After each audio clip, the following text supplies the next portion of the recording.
Hi నమస్తే, నేను మీ Nandini. Welcome back to Nandini Ramesh world.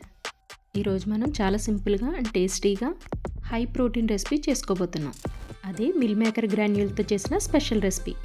తక్కువ ఖర్చులో ఎక్కువ న్యూట్రిషన్. వీడియోని స్కిప్ చేయకుండా ఎండ్ వరకు చూడండి. ఇలాంటి మరిన్ని రెసిపీస్ కోసం ఇంకెవరైనా నా ఛానల్ని సబ్స్క్రైబ్ చేయకపోతే సబ్స్క్రైబ్ చేయండి, లైక్ చేయండి, షేర్ చేయండి.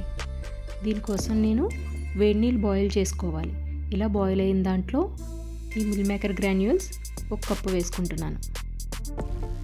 ఇవి ఒక 5 నిమిషాల పాటు ఈ వేడి నీటిలో ఉంచి తర్వాత పిండి పక్కన పెట్టుకోవాలి.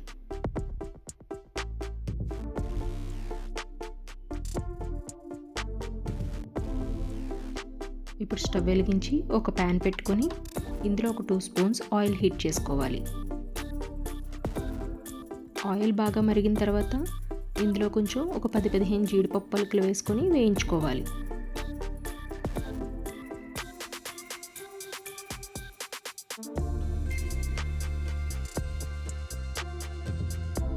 ఇలా వేగిన వాటిని తీసి ఒక ప్లేట్లో పెట్టుకొని ఇదే ప్యాన్లో పొట్టు తీసిన వెల్లుల్లి మొత్తం వేసుకోవాలి.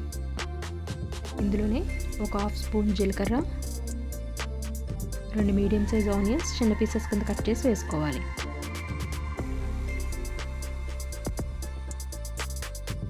ఒక 4 పచ్చిమిర్చి పొడవుగా కట్ చేసి వేసుకోవాలి. అలాగే 1/2 కప్పు బఠానీ కూడా వేసుకుంటున్నాను.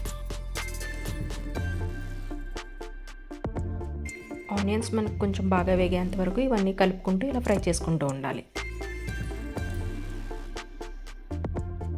చూడండి, కాసేపటికి ఆనియన్స్ అన్నీ ఇలా వేగిపోతాయి కదా. ఇందులో 1 స్పూన్ అల్లం వెల్లుల్లి పేస్ట్, టేస్ట్కి సరిపడినంతగా సాల్ట్ యాడ్ చేసుకొని అల్లం వెల్లుల్లి పేస్ట్ పచ్చివాసన పోయేంత వరకు ఇలా కలుపుకుంటూ 1 నిమిషం ఫ్రై చేసుకుంటూ ఉండాలి. ఇలా ఫ్రై చేసుకున్న దాంట్లో సోయా గ్రాన్యూల్స్ వేసేసుకోవాలి.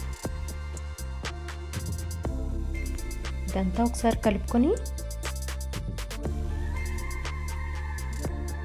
ఇందులో 1.5 స్పూన్ కారం, 1/2 spoon Kashmir chilli powder, 1 spoon garam masala, 1/2 spoon ధనియా పౌడర్, 1/2 స్పూన్ వేయించిన జీలకర్ర పౌడర్ వేసుకొని ఇదంతా ఒకసారి బాగా మిక్స్ చేసుకోవాలి.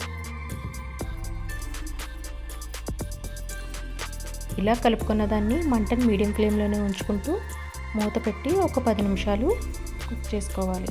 ఇలా కుక్ చేసుకోవడం వల్ల ఈ గ్రాన్యూల్స్లో ఏమైనా వాటర్ లాంటిది ఉంటే మొత్తం ఇంకిపోతుంది.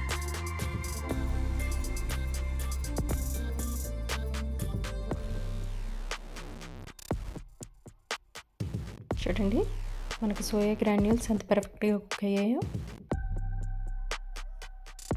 చివరగా వేయించిన జీడిపప్పు వేసి గ్యాస్ ఆఫ్ చేసుకోవాలి. అంతే, మనకు ఎంతో టేస్టీ అయిన meal maker granules curry ready అయిపోయింది. ఇది ఈజీగా ఒక 10 నిమిషాల్లో చేసేసుకోవచ్చు. ఈ రెసిపీ మీకు కూడా నచ్చితే మీరు కూడా ట్రై చేసి ఎలా వచ్చిందన్నది కామెంట్ చేయండి.